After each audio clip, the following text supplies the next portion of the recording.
Hey, all right. So Houston is looking pretty serious with Kevin Porter Jr. and Jalen Green and my dark horse favorite player Christian Wood.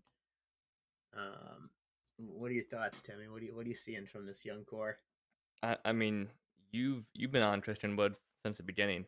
You wanted the Cavs to get him, but I Yeah, think, I did. I mean, Yeah, I absolutely agree. This Houston squad is being set up, being built by who are they being built by? I I'm have blanking. no. I'm blanking about his name. I think the last GM I remember them having was like Daryl Morey, I think, and I don't even think he's there anymore. So It's Stephen Silas. It was Stephen Paul Silas. Silas's Okay. son. Yeah. Oh wow. Okay, that's cool. That's kind of cool. Yeah, so he's putting together a monster young squad. He's being built. I think Houston's being built as Nets dynasty. Honestly, them and OKC. I mean, That's my opinion. they certainly could be the next version of not like a Splash Brothers thing, but the way that the Golden State started a dynasty with just two young guards just tearing everything up and no one being able to do anything about it. I think they might be the next version of that. Um, and I know you've been high on Kevin Porter Jr. since day one, and I was there with you. But not like you. I mean, he's definitely your call. You called it with him, and yeah, as Cavs fans, God, it's I don't think I have to tell you how painful it is watching him out there. And Oh no, not at all. That is. I mean, watching Kevin Porter Jr. blossom on a different team is basically the epitome of what it means to be a Cleveland fan. yeah, honestly, with all Cleveland sports, is as soon as we trade a guy, they blow up somewhere else. It seems like every time. It just embodies all just the collection of pain that Cleveland fans suffer. And over a fucking bowl of soup of all things. A bowl of soup sent our best young prospect to Houston for a second round pick. You gotta love it.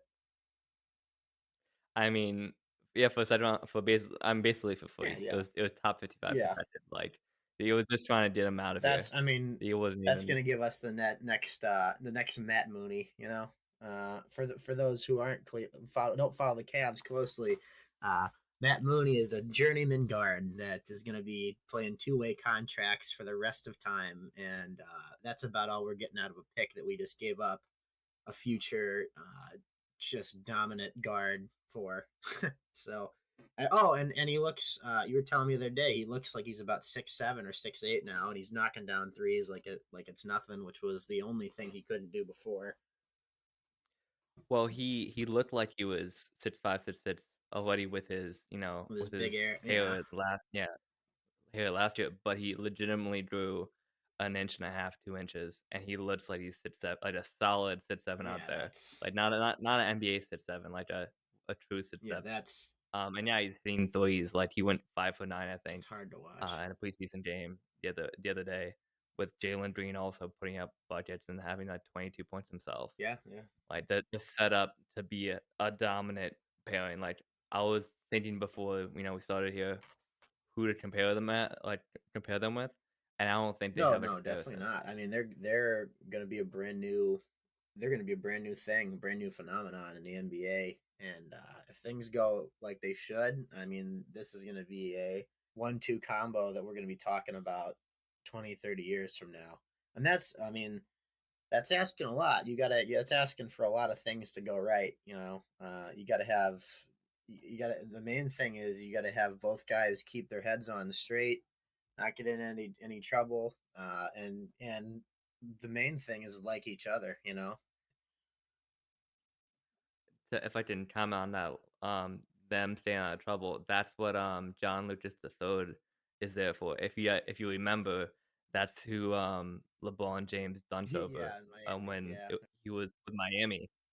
That's the guy, and he's been known to bring in these troublemakers and just flatten them out and make them good quality, good character guys that don't cause problems off the And to court. be fair to Jalen Green, I haven't heard anything. I haven't been. I don't follow him super closely, and admittedly, but I haven't heard anything about him having any off court troubles. I mean, he seems off the court. He seems more focused about his look.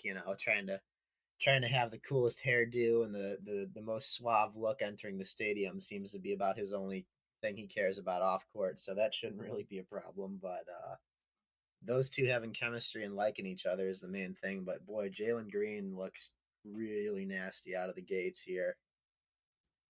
I mean, if we kind of dissect, individually, play by play, TP, and then Jalen Green by themselves. Jalen Green is a freakish athlete who we haven't seen. Not only does he have like a 40 plus in vertical, he also can fill up, the stat sheet and just put Yep. up buckets Yep. and like out of the gate and something we haven't seen. And he's kind of basically paving the way for other, future players, future prospects, is he came out of the G League instead of playing college ball. So like he's the most NBA ready Right. out of, Right. that number one, number two spot. Even to Cade Cunningham, because we've seen what he can do against grown men for an entire Yeah, season. and that's a nice it's a really nice indicator of a player's readiness. I mean, you've got the way I see it, there's two ways to be sure a guy's ready to play against grown men in the NBA. One of them being if he's old as dirt, like my guy in Indiana. What's his name? That two guard they just got that's 24 years old. Oh, Chris Duarte. Yes, Duarte. Yeah, Yes, yes. dude, he's a bucket. Oh, I love that guy. I mean, he's just a solid sharpshooter.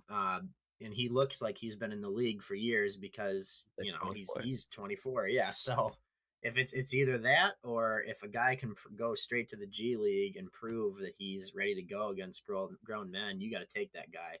I mean, I doubted Luka Doncic coming out of.